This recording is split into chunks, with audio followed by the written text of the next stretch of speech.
जय श्री कृष्णा। आइए सुनते हैं एकादशी पर सुनी जाने वाली भगवान विष्णु की प्रिय माँ तुलसी की कथा। सावर्णी मुनि की पुत्री तुलसी अपूर्व सुंदरी थी। उनकी इच्छा थी कि उनका विवाह भगवान नारायण के साथ हो।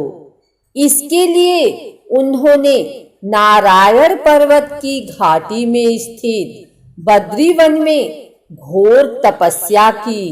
दीर्घ काल तक तपस्या के उपरांत ब्रह्मा जी ने प्रसन्न होकर दर्शन दिया और वर मांगने को कहा। तुलसी ने कहा, सृष्टिकर्ता ब्रह्मदेव, आप अंतर्यामी हैं, सबके मन की बात जानते हैं। फिर भी मैं अपनी इच्छा बताती हूँ। मैं चाहती हूँ कि भगवान श्री नारायण मुझे पति रूप में मिले। ब्रह्मा ने कहा, तुम्हारा अभीष्ट तुम्हें अवश्य मिलेगा। अपने पूर्व जन्म में किसी अपराध के कारण तुम्हें श्राप मिला है। इसी प्रकार भगवान श्री नारायण के एक पार्षद को भी दानव कुल में जन्म लेने का श्राप मिला है। दानव कुल में जन्म लेने के बाद भी उसमें नारायण का अंश विद्यमान रहेगा। इसलिए इस जन्म में पूर्व जन्म के पाप के शमन के लिए संपूर्ण नारायण तो नहीं, नारायण के अंश से युक्त दानव कुल में जन्मे उस श्रापग्रस्त पार्षद से तुम्हारा विवाह होगा।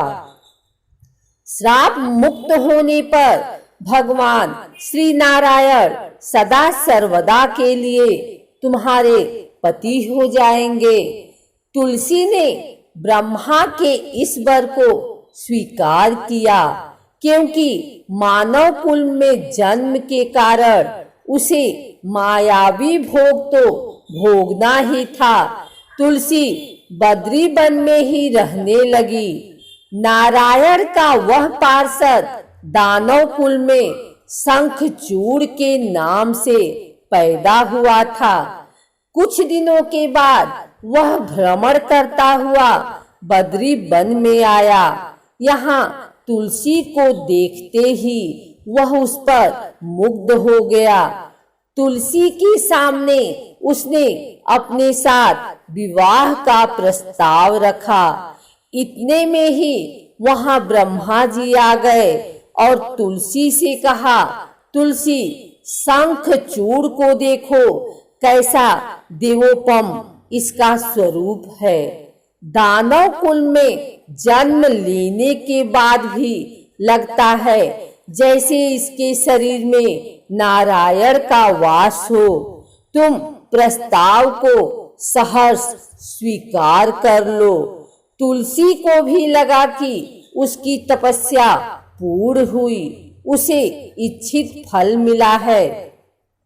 शंखचूड़ के साथ उसका गंधर्व विवाह हो गया और वह शंखचूड़ के साथ उसके महल में पत्नी बनकर आ गई। शंखचूड़ ने अपनी परम सुंदरी सती साध्वी पत्नी तुलसी के साथ बहुत दिनों तक राज्य किया। उसने अपने राज्य का इतना विस्तार किया कि देवलोक तक उसके अधिकार में आ गया। स्वर्ग का सुख भोगने वाले देवताओं की दशा भिखारियों जैसी हो गई। शंखचूड़ किसी को कष्ट नहीं देता था, पर अधिकार और राज्य छिन जाने से सारे देवता मिलकर ब्रह्मा, विष्णु और शिव की सभा में गए तथा अपनी विपत्ति सुनाई। ब्रह्मा जी ने कहा, तुलसी परम साध्वी है, उसका विवाह शंखचूड़ से मैंने ही कराया था। शंखचूड़ को तब तक नहीं हराया या मारा जा सकता है जब तक तुलसी को न छला जाए। विष्णु ने कहा, शंखचूड़ पूर्व जन्म में मेरा पार्षद था। श्राप के कारण उसे दैत्य कुल में जन्म लेना पड़ा। इस जन्म में भी मेरा अंश उसमें व्याप्त है।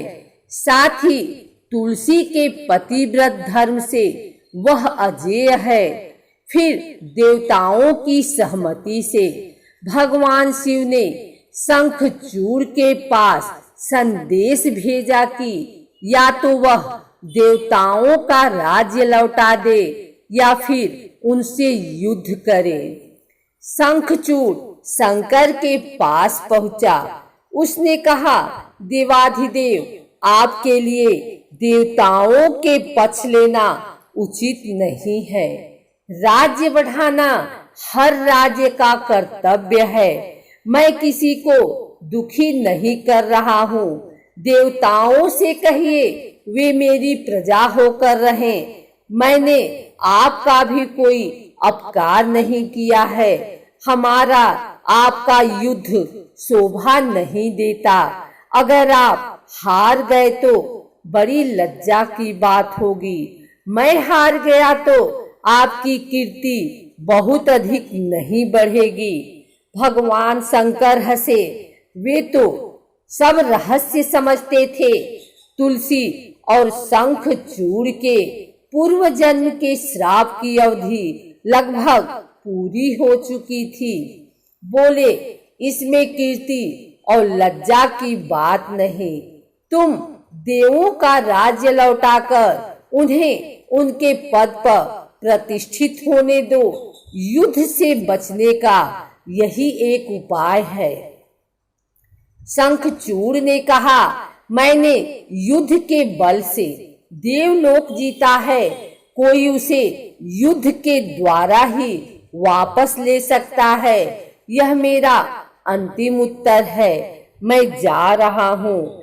ऐसा कहकर शंखचूड़ चला गया। उसने अपनी पत्नी तुलसी को सारी बात बताई और कहा, कर्म भोग सब काल सूत्र में बंधा है।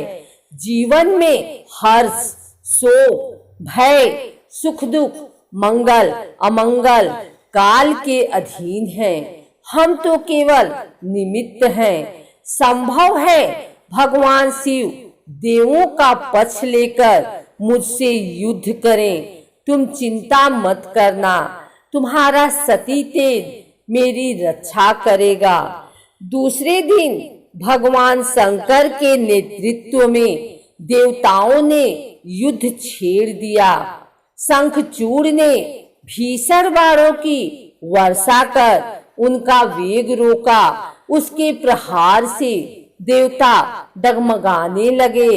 उसने दानवी शक्ति का प्रयोग कर मायावी युद्ध आरंभ किया। युद्ध स्थल पर वह किसी को दिखाई नहीं देता था, पर उसके अस्त्र शस्त्र प्रहार कर देवों को घायल कर रहे थे।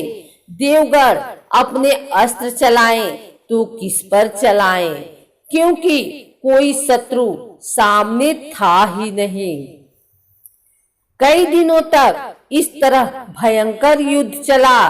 शंखचूड़ पराजित नहीं हुआ। तब शिव ने विष्णु से कहा, विष्णु, कुछ उपाय करो, अन्यथा मेरा तो सारा यश मिट्टी में मिल जाएगा।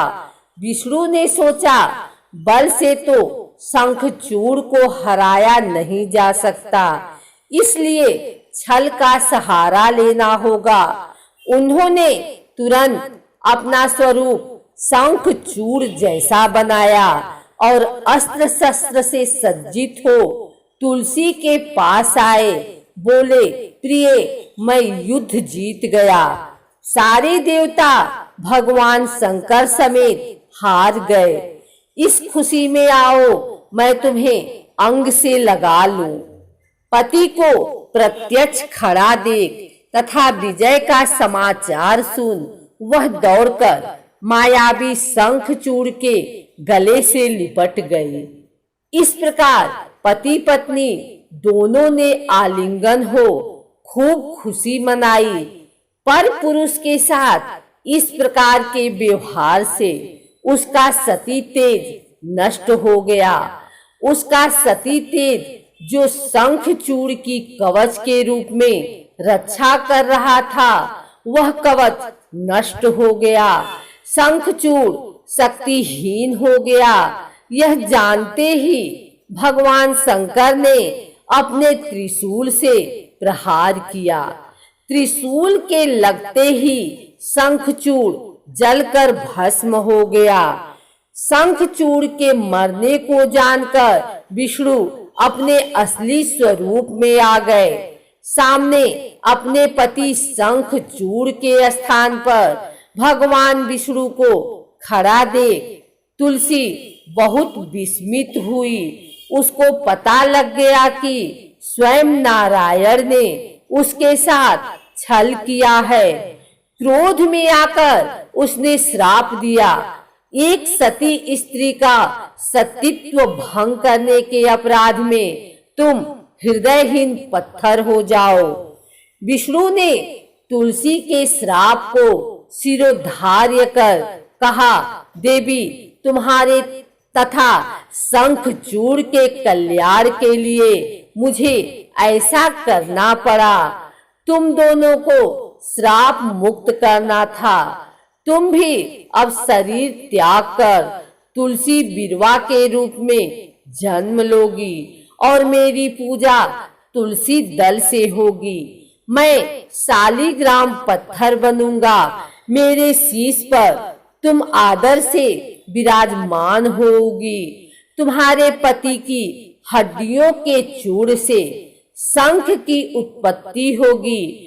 उस शंख ध्वनि से देवताओं तथा मेरी पूजा आराधना होगी। जहाँ शंख ध्वनि होगी वहाँ मंगलमय मैं विराजमान रहूंगा। तुमने पूर्व जन्म में बद्री वन में मुझे पाने के लिए बड़ी तपस्या की थी। अब अगले जन्म में मैं नारायण प्रस्तर के रूप में बद्रीनाथ वन में स्थापित होऊंगा और मेरी पूजा अर्चना फल फूल से न होकर तुम्हारे तुलसी दल से होगी। मेरे शीश पर विराजमान होकर तुम मुझसे भी ऊंचा पद प्राप्त करोगी।